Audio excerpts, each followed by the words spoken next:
quand Hachette m'a contacté il y a 1 an et demi, et ça m'a fait très plaisir qu'ils viennent spontanément vers moi, parce qu'en général c'est le contraire, c'est plutôt on écrit un livre et puis on rame pour trouver un éditeur. Et là, ça m'a fait très plaisir que ce soit eux qui viennent vers moi. Je le montre juste là, voilà. En fait, le titre, Bébé, premier mode d'emploi. Donc, c'est pas pour un premier bébé, mais c'est Bébé, premier mode d'emploi.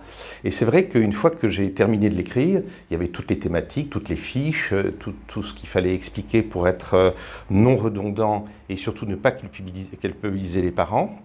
Sans être professoral, pour écrire un livre comme ça, il faut vraiment que ce soit accessible à tout le monde. Et l'objectif, c'est vraiment, voilà, comment le prendre. Ah bah tiens, il y a un problème de peau cutané, il devient rouge, hop, on va tomber là-dessus, sur les fiches. Il y a un problème d'allaitement, mise en route de l'allaitement, hop, on va tomber dessus.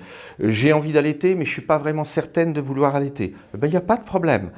Si une maman ne veut pas allaiter, l'objectif, c'est pas de dire si vous n'allaitez pas, vous n'êtes pas une bonne mère. Certainement pas. C'est de lui dire, voilà, si vous voulez allaiter, vous avez décidé, voilà ce qu'il faut faire pour que ça se passe bien. Et en général, il ne faut pas trop écouter les conseils, il faut s'écouter soi-même. L'intérêt, c'est qu'il y a des fiches, c'est clair, c'est concis, c'est compréhensible par tout le monde et rien n'est oublié. Et c'est ça qui est important. Parce que dans la diversification alimentaire, j'ai parlé par exemple de la diversification menée par l'enfant. C'est tout nouveau. Depuis cet été, c'est ce que nous faisons en France. Avant, on ne le faisait pas.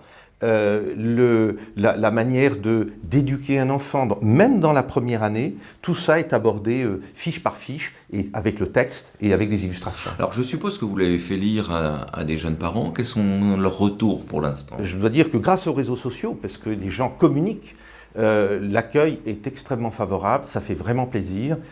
Et d'ailleurs, en termes de vente, ça fait plaisir parce que le stock est presque épuisé, donc il va y avoir un retirage.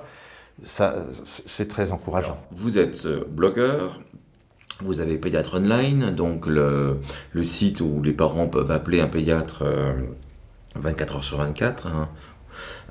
Vous écrivez, vous êtes également en activité. Est-ce que vous dormez? Oui, c'est vrai que c'est un... Ben oui, je dors. Bon, je dors, j'ai pas besoin de 8 heures de sommeil, mais je dors. Mais en fait, bon, puis mes enfants sont grands, alors j'ai un petit peu de temps. Mais je crois que c'est surtout une question d'organisation. Il faut savoir passer d'une chose à l'autre en étant construit, je dirais, dans sa tête, en sachant, bah, tiens, maintenant je vais faire telle chose, je vais consacrer 1 heure ou 2 heures pour ça, mais pendant ces 2 heures, je ne ferai rien d'autre. Finalement, ça fait un peu penser à l'atelier du peintre qui est au fond du jardin.